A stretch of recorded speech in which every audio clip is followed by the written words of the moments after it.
Kunle Amusan, a certified Master of Engineering and dynamic entrepreneur, is the Managing Director and Chief Executive Officer of Mountainrose Nigeria Limited. The company started out of a series of thinking, questioning attitude, mindset, and then asking myself, what would I like to do? What would I love to do? What is my passion? By the way, I studied engineering and my engineering aspect is electrical, right? Completely different from what I'm doing right now. So I just asked myself, what exactly is my passion? So from there, I started realizing that my passion is actually into the building. I never studied building engineering in school at all. So I started looking at it and I said, okay, fine. If building is my passion, I love to build. I love to build. I love to go to building site. I love to observe people.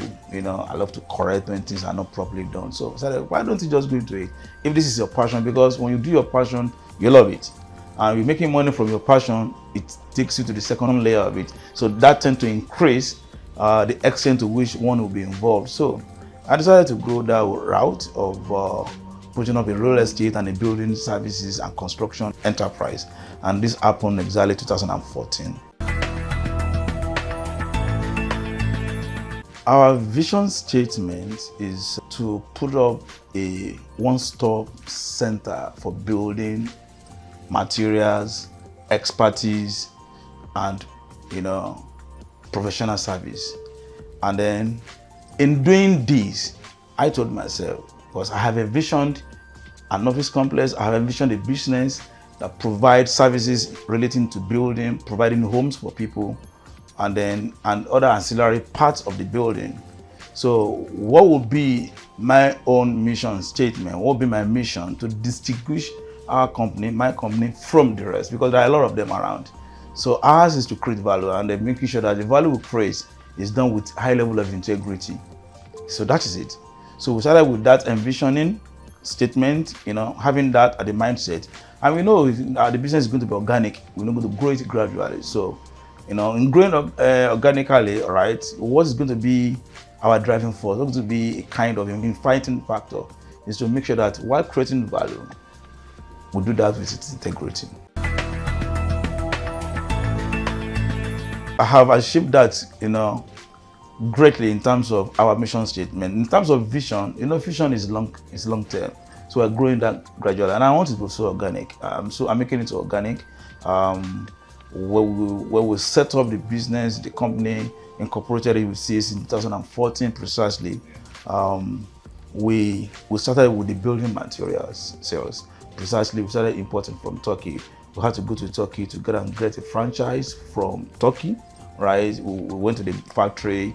We told them exactly what we'd like to do. We checked their standard. We compare it with our own standard in Nigeria. We realized that their standard is a much higher level than ours. I said, okay, we'll start by that standard, no compromise. So that is it. So we've achieved greatly our mission statement in terms of creating value and making sure that our value creation is done with integrity. We've done that. But in terms of what we envision, the kind of business, because of business environment we want, right? We're going there gradually. It's going to be organic growth. And I would say to an extent, yes, we've achieved about 30 to 40% of it because we've been able to have a very firm franchise in Turkey. We're building the same thing in Israel, bringing the quality Israeli does as well. While we're looking for homegrown capacity building, so that is the overall intent, to make sure that if you can do those things right in Nigeria, we'll be able to do them. And even if we cannot do it right now, we'll probably be able to partner some businesses who are doing that, fine-tune their process, look at their workflow process, methodology, and then be able to fine-tune it to meet our standards so that we don't go off the track because we have a vision. We bring doors from Turkey. We bring in hammered bulletproof doors from Turkey, and then again to have Israeli cast iron metal doors, decorative, that will bring from Israel as well. Again, on another level, I personally provide professional building services to a very great extent. I build for people, and again to I offer when I'm here, if I'm in the office and I have clients, engineers, architects, when they come around to buy things, by the time I engage them, I ask for their drawings and I make sure that, give them some advice. Tell them, you can do this, you can do that, you can change this, you can improve this.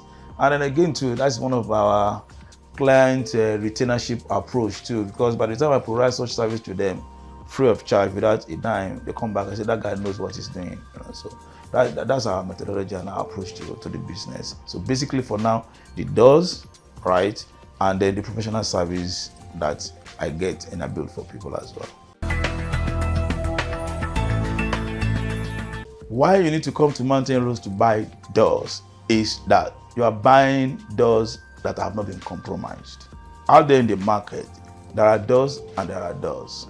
Again too, if you see two doors standing side by side, you are not likely to know the difference, but the content might differ. Let me give you an analogy. Just like when you see a man standing, looking healthy, you don't know if he's sick inside or not until he is diagnosed of this, right? So same thing. So each time I have the audience with clients, with architects, with engineers, when they come around and tell me, we've seen same door elsewhere for this price, I will tell them, first of all, leave cost aside and then let's talk about quality. So that's why in my office, I did a cross-section of a typical door you see that we bring from Turkey, to let them know to what extent people go to compromise the qualities of the doors and then sell them at a cheaper rate. So I have a cross-section in my office and I tell them, this is it. We stand by what we sell and display at the market. But I tell them that. And again too, that's not just the aspect where they have compromised qualities, right? They've compromised qualities in terms of wood, standard, for instance, standard sizes for every 4-feet door is 1.2, but excluding the architrave, right? So, but out measurement of every 4-feet door should be 1.4 meter. But out there in the market, if you take a tape and measure it, you see it's 1.25 meter. They have successfully removed about 15 cm. I'm not talking about 15 cm. 15 cm is not big, really, but it's money because what they have removed from there is metal iron that costs money. Why I tell people to come and I tell them, just buy this from me and then buy elsewhere and compare. And I keep telling people as well too, when you buy from me, if you see my door compromised in terms of quality, different from what I told you, bring it back. It's money back guarantee. I'll give you my money back. So because that's our mission statement, to serve with integrity. Money is good, but it shouldn't make us a slave.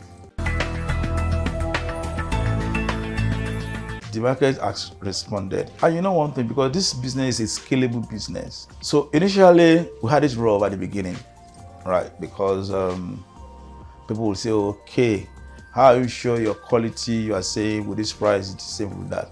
That was a period of lull that I just told myself, I asked myself a question, do I want to compromise or not?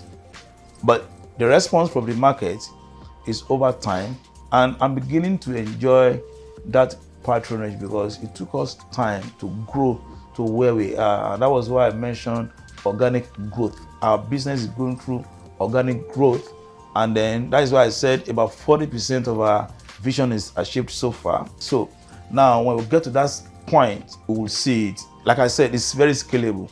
The door market is wild, and we can begin to improve until we get there. But so far so good. The response has been fantastic.